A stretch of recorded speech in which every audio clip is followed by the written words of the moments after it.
The island of Islo is surrounded by 4 continents.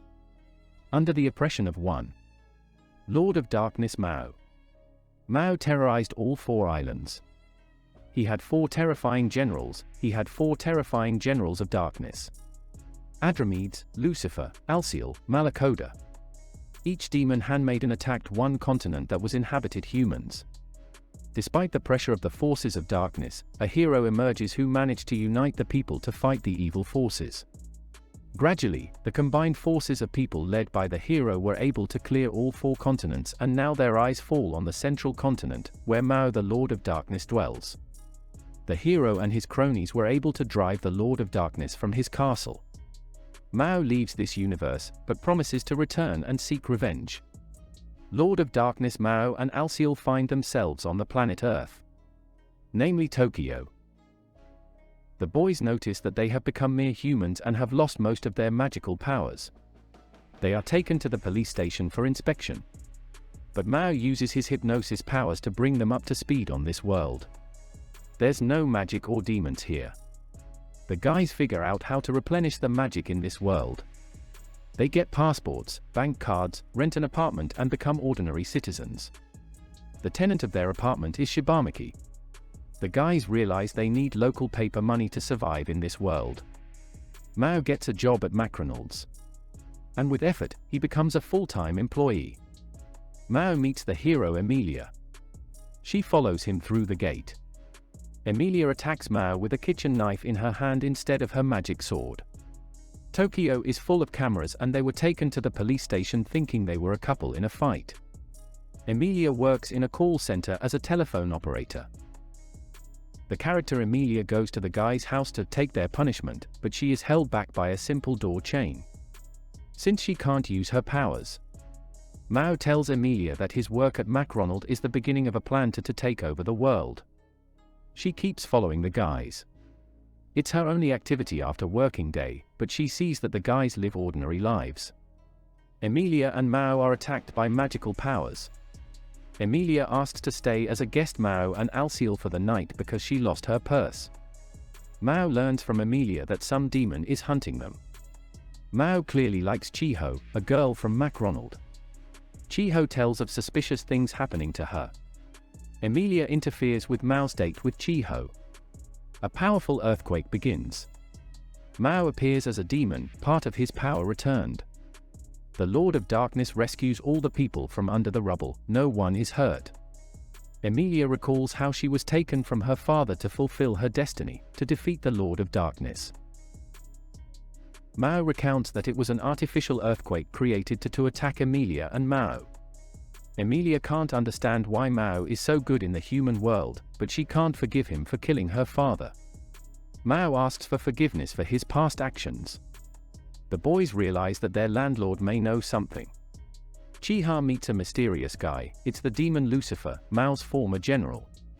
Archbishop Orba Major has appeared, who has resurrected Lucifer and taken the side of evil. Lucifer injures Alciel and wants to kill Emilia and Mao. Lucifer was able to regain his power in the human world because of the bad actions and feelings that people had at that moment: despair, fear, sadness. This is why Mao was able to briefly regain his demonic form during the earthquake, because the people around him were experiencing feelings of fear. Lucifer doesn't understand why Mao didn't do the same to gain strength. Mao admits that this world has suffered enough and he doesn't want to hurt people pain to regain his strength. Lucifer takes Chihu hostage to feed on her power. Orbo shoots Mao with a gun to save the magical power to return home. Mao teleports with Emilia to a busy place. Lucifer kills Mao by piercing his chest with a shot and tosses Chihu. Lucifer tries to kill all the people around him with explosions. Mao saves everyone at the last moment. The fear and desperation of the people in the busy neighborhood has helped Mao regain his demonic power. Emilia also recovers her powers and calls upon her weapons and armor. Mao immerses everyone in a magical barrier so no one gets hurt. Alciel also joins the fight. Emilia and Alciel fight against Orbo and Lucifer. Mao smoothly lowers the destroyed bridge. Mao enters the showdown and shows who is the most powerful here. Mao confidently defeats Lucifer as he is afraid of being late for work in the morning. Emerado and Albert are transported through a portal to the human world. Mao uses all his magical powers to rebuild the city from battle and is now unable to return home, but he has no regrets. The Council of Archbishops summons the Inquisitor to kill Emilia, Mao, and the others. Lucifer and now he Yoroshihiro began to look into computers and the internet to find new ways to regain his power. Lucifer found a place to restore Mao's power in an ordinary school classroom. This is the school where Chihu goes to school. Chihu helps the boys in their search for the cursed classroom. As always, Emilia is keeping an eye on them. A group of people enter the cursed classroom.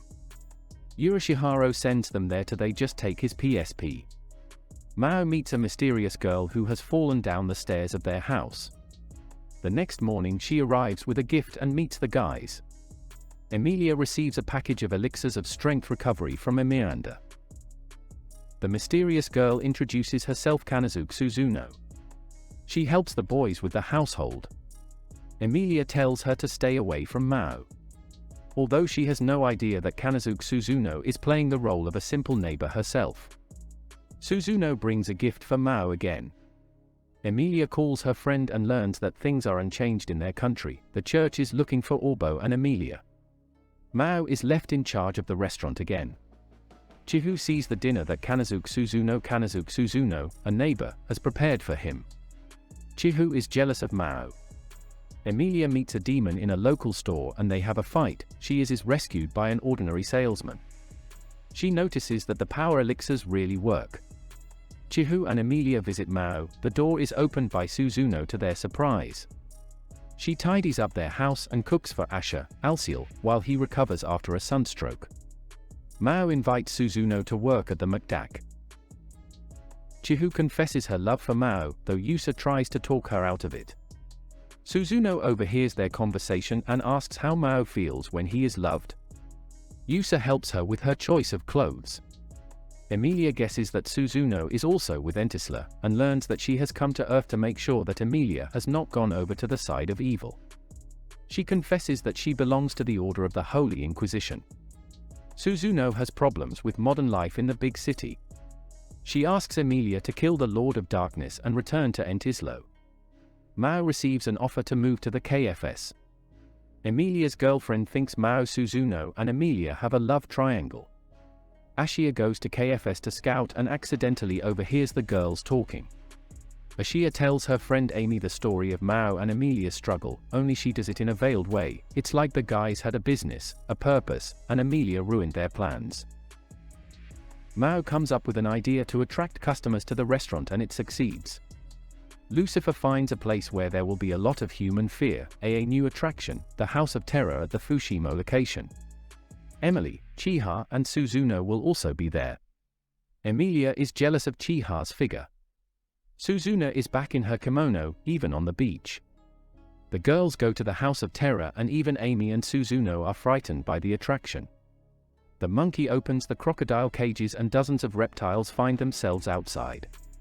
Mao begins to feed off the fear of the park visitors, but uses the resulting powers to protect the people and stop the reptiles. Suzuno notices a blue-haired angel at the subway station. Suzuno recalls a time when she worked as an executioner for the Inquisition for the church. The guys are sorting out packages from Hawaii from their tenant. The girls help sell stuff from the parcel. The blue-haired angel spurs Suzuno to kill Mao again. The archbishops at this time only care about their positions and are willing to sacrifice anything to keep their position. Suzuno asks Chihu not to deal with the Lord of Darkness. Suzuno tells Chihu that she needs to kill Mao and erase Chiha's memory. Chiha assures Suzuno that Mao has changed and is now doing good deeds, rebuilding city, saving people, and other things. Emilia does not agree to kill Mao either and declares that this is not her way. She chooses the path without sacrifice. Chihu and Emilia are attacked by a mysterious warrior with a scythe.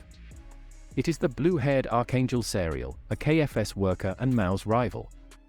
He defeats Emily, which was Suzuna's treacherous plan. Orbo attacks Ashiro in the hospital. Emilia is tortured and attempts to take her holy sword. Chihu is taken hostage. Mao tries to catch them riding his bicycle. Suzuno attacks Mao. Mao figures out her plans from the start. Suzuno declares that Mao will not be defeated by the Archangel even if she does not attack Mao. Albo comes to Lucifer's house and offers a deal. Mao comes to save the girls in his underwear. Mao, as Lord of Darkness and Shift Foreman, is obligated to protect them. The closer Serial is to the moon, the stronger he is. Albo begins his ritual and further strengthens Serial. Mao's power returns because of the panic in the city. Suzuno decides to help the guys and takes a position against Serial. Mao takes the shackles off Emilia. Lucifer tricks Albo into returning Emilia's bag of elixirs.